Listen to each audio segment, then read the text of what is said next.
Hello friends. तो यहाँ पे आपका फर्स्ट क्वेश्चन है। तो फर्स्ट क्वेश्चन क्या बोल रहा है? Golgi body is concern with, Golgi body को किसके साथ कंसर्न किया जाता है? रेस्पिरेशन, डिग्रेडेशन, एक्सक्रीशन या सिक्रीशन? तो यहाँ पे चार ऑप्शन तो दे रखे हैं, तो पहले आप एक एक करके एलिमिनेट करो। आप सबसे पहले देखोगे कि रेस्पिरेशन किसके अंदर आता है। तो रेस्पिरेशन कहाँ पे होता है? माइटोकॉन्ड्रिया के अंदर होता है, ठीक है, जहाँ से एनर्जी प्रोड्यूस होगी। डिग्रेडेशन कहाँ पे होगा? डिग्रेडेशन लाइसोसोम करता है, जहाँ पे ब्रेक डाउन होता है। एक्सक्रीशन क्या है? एक्सोसाइटोसिस से जो वेसिकल्स बाहर निकल जाती है ना, जो बाहर कुछ रिलीज कर रहा है। सिक्रीशन कौन करता है? गोल्जी बॉडी करती है ना। सिक्रीशंस कौन करेगी? गोल्जी बॉडी करेगी।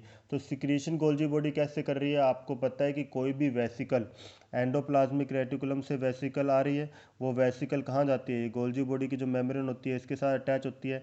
इसके अंदर इसकी प्रोसेसिंग होती है। इस गोल्जी बॉडी के अंदर क्या होगी? इसकी प्रोसेसिंग होगी। प्रोसेसिंग होने के बाद मैच्योर फॉर्म में ये जो वेसिकल है वो यहाँ से रिलीज हो जाती है ना, और एक पर्टिकुलर फंक्शन करना शुरू करती है। तो ये क्या हुआ? सिक्रीशन हुआ, ठीक है।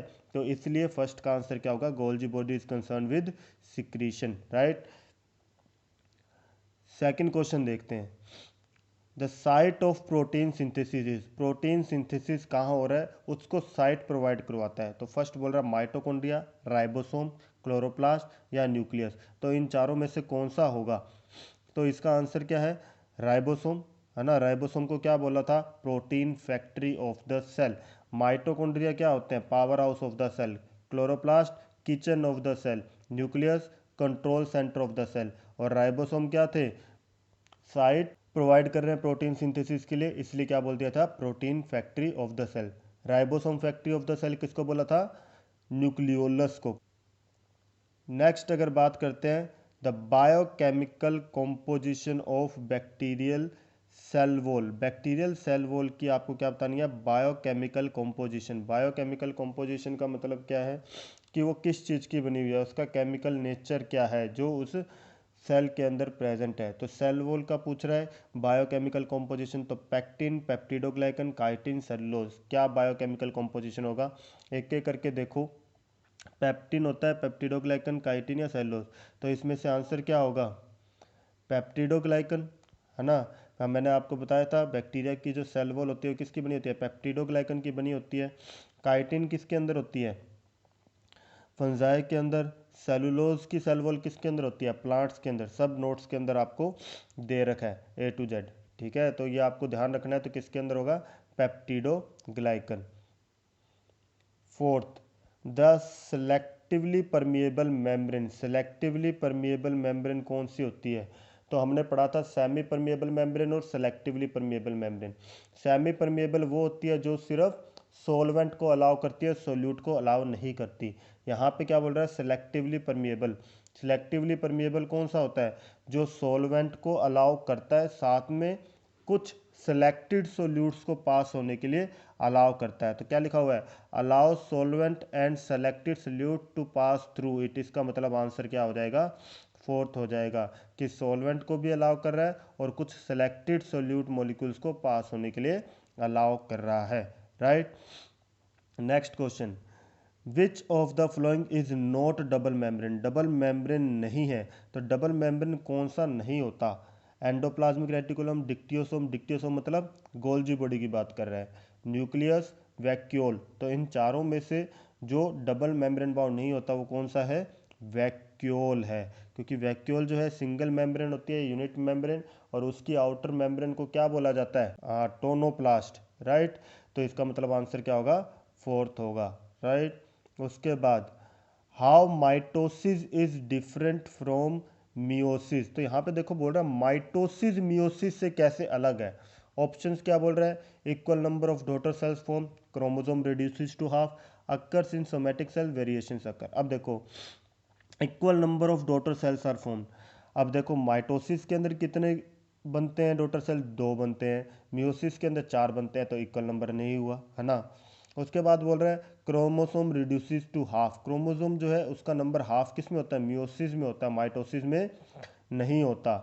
अक्कर्स इन सोमेटिक सेल, हाँ सोमेटिक सेल में कौन होता है? माइटोसिस होता है, मियोसिस नहीं होता। वेरिएशन अक्कर, वेरिएशन मियोसिस में होता है, माइटोसिस में नहीं होते।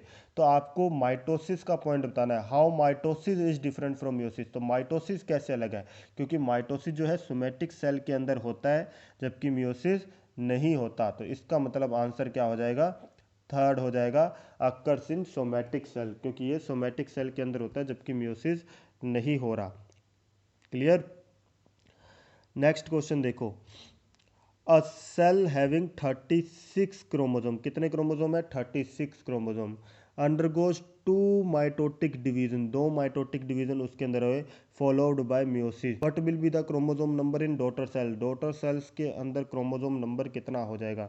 तो जितने मर्जी माइटोटिक डिवीजन करो क्रोमोसोम नंबर तो सेम रहेगा, पर मियोसिस हुआ तो मियोसिस की वजह से क्रोमोसोम नंबर क्या हो गया, हाफ हो गया। तो 36 का हाफ कितना होता है, 18। तो आंसर क्या हो जाएगा, 18। Simple. Okay, next question, the cells without nuclei are present in, बिना न्यूक्लियाई के सेल्स किसके अंदर होते हैं, biconvex RBC, members of sieve tubes, epidermis, root hairs. तो इसके अंदर जो आंसर है आपका क्या है, members of sieve tubes. Sieve tubes के मेंबर्स के अंदर न्यूक्लियाई एब्सेंट होता है। नेक्स्ट, डीएनए इज, डीएनए के ऊपर चार्ज कौन सा होता है, negatively charge, positively charge, amphoteric या न्यूट्रल। तो आप देखोगे मैंने आपको बताया था डीएनए के ऊपर चार्ज कौन सा होता है, नेगेटिवली चार्ज होता है। नेगेटिवली चार्ज किस वजह से होता है, क्योंकि उसके पास क्या है, फॉस्फेट ग्रुप प्रेजेंट है ना। तो फॉस्फेट ग्रुप क्या होता है, उसको नेगेटिव चार्ज प्रोवाइड करता है डीएनए को, तो डीएनए नेगेटिवली चार्ज हो जाएगा। 10th का क्या होगा, ribosomes are called organelle within organelle. तो मैंने आपको बोला था ऑर्गेनली विद इन ऑर्गेनली का मतलब क्या है, विद इन मतलब उसी के अंदर।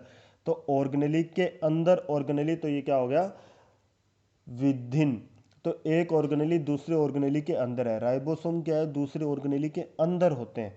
तो पहले क्या बोल रहा है, they are present on surface of air, देखो सरफेस पे बोल रहा है उसके अंदर नहीं बोल रहा, मतलब ये गलत हो गया। प्रेजेंट ऑन न्यूक्लियर एनवलप, ये भी उसके ऊपर बोल रहा है, मतलब ये भी गलत हो गया। They are synthesize in nucleus, तो सिंथेसिस की तो कोई बात ही नहीं कर रहे हैं यहाँ पे, ये भी गलत हो गया।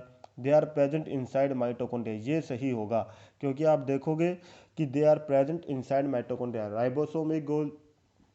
राइबोसोम एक ऑर्गेनली है, ठीक है, माइटोकॉन्ड्रिया एक ऑर्गेनली है, तो एक ऑर्गेनली दूसरे ऑर्गेनली के अंदर प्रेजेंट है, तो इसलिए इसको क्या बोला, organelle within organelle, right.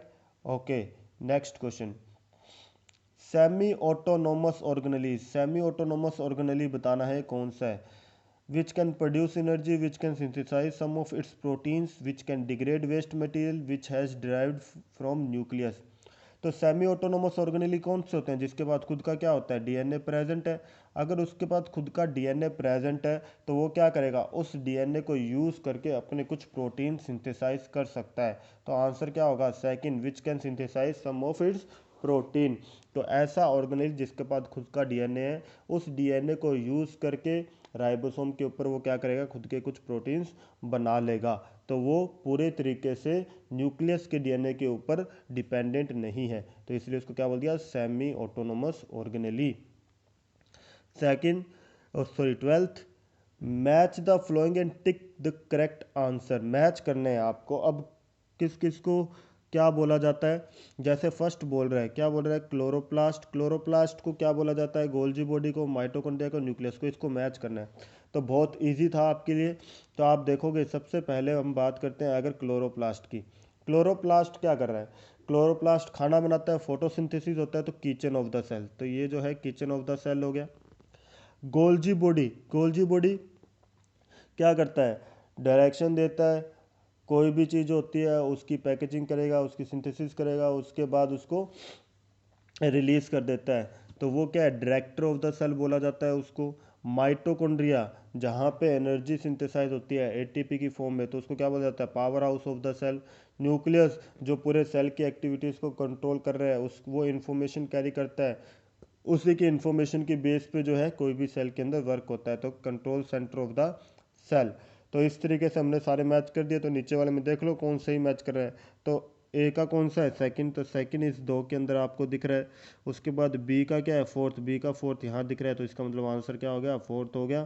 सी का फर्स्ट और डी का थर्ड। तो हमारे पास आंसर आ गया ये, मैच द फॉलोइंग। ठीक है, इस तरीके से क्वेश्चंस आपके कंपटीशन एग्जाम्स के अंदर आते हैं, तो आपको बहुत ध्यान से करने होते हैं ये question. Lysosomes which store residual waste, ऐसे लाइसोसोम जो रेसिडुअल वेस्ट स्टोर कर रहे हैं उनको क्या बोलते हैं, टर्शरी, प्राइमरी, सेकेंडरी या ऑटोफैगोसोम। तो आप देखोगे जब हम पढ़ रहे थे हमने देखा था लाइसोसोम, जब सबसे पहले एंडोसोम आया था, मतलब जिसके अंदर फूड आया था वो इनगल्फ हुआ था, सेल के अंदर आया, उसके साथ प्राइमरी लाइसोसोम जुड़ा था। प्राइमरी लाइसोसोम के अंदर इनएक्टिव एंजाइम्स थे, उसके अंदर अब वो फूड वैक्यूल के साथ जुड़ के एंजाइम्स को एक्टिवेट कर दिया था, जिसको हमने सेकेंडरी लाइसोसोम बोला था। सेकेंडरी लाइसोसोम के अंदर डाइजेशन एक्टिविटी हुई, जिसके बाद जो डाइजेस्टेड फूड था वो साइटोप्लाज्म के अंदर डिफ्यूज़ कर गया था। डिफ्यूज़ करने के बाद जो वेस्ट बचा था उसको हमने बोला था रेसिडुअल बॉडी, और वो रेसिडुअल बॉडी को हम क्या बोलते हैं, टर्शरी लाइसोसोम। उसको क्या बोला हमने, टर्शरी लाइसोसोम बोला। ठीक है, और ऑटोफैगोसोम्स कौन से होते हैं, जो सेल ऑर्गेनेलिज होते हैं पुराने जो खराब हो गए, तो उनको ख़त्म करने के लिए यूज़ होता है। Right, okay. 13th क्वेश्चन के बाद 14th question, the cytoplasmic connection between two cells, दो सेल्स के बीच में साइटोप्लाज्मिक कनेक्शन कौन सा होता है, तो ये आपको बताया गया था, प्लाज्मोडेस्माटा। प्लाज्मोडेस्माटा क्या होता है, cytoplasmic connection between two cells. तो ये दो सेल्स हैं, इन दो सेल्स के बीच में साइटोप्लाज्मिक कनेक्शन जो होता है, जिसके थ्रू साइटोप्लाज्म्स के बीच में मटेरियल एक्सचेंज हो सकता है, तो वो क्या है, plasmodesmata. Which of the following is absent in cell membrane, cell membrane के अंदर नहीं होता। तो आप देखोगे सेल मेम्ब्रेन जो फ्लूइड मोज़ेक मॉडल की जब आप स्टडी करोगे तो उसके अंदर कोलेस्ट्रॉल, फॉस्फोलिपिड बाइलेयर भी प्रेजेंट होती है, उसके अंदर प्रोटीन भी है, external internal protein. Nucleic acid जो है उसके अंदर नहीं होते। ये जो न्यूक्लिक एसिड उसके अंदर एब्सेंट है, तो ये जो न्यूक्लिक एसिड कौन से होते हैं, ये तो डीएनए आरएनए ये होते हैं, वो थोड़ी होते हैं सेल मेम्ब्रेन में। डीएनए आरएनए ये तो न्यूक्लियस के अंदर प्रेजेंट है, तो इसका मतलब आंसर क्या हो जाएगा, न्यूक्लिक एसिड इसका आंसर हो जाएगा। क्लियर। नेक्स्ट 16th क्वेश्चन देखें, a plant cell is kept in sugar solution, एक प्लांट सेल को शुगर सोल्यूशन के अंदर डाल दिया, व्हाट विल हैपन, तो क्या होगा। तो शुगर सोल्यूशन के अंदर डाला है, शुगर सोल्यूशन कौन सा होता है, जिसकी कंसंट्रेशन ज़्यादा है, मतलब हाइपरटोनिक सोल्यूशन है। अगर हाइपरटोनिक सोल्यूशन के अंदर डाला है तो इसका मतलब क्या है, वहाँ पे प्लाज्मोलिसिस हो जाएगा, सेल क्या कर जाएगा, श्रिंक कर जाएगा, श्रिंक कर जाएगा। तो यहाँ पे क्या होगा, ये जो सेल होगा इसके बाहर की तरफ क्या होती है, ये सेल वॉल प्रेजेंट होती है।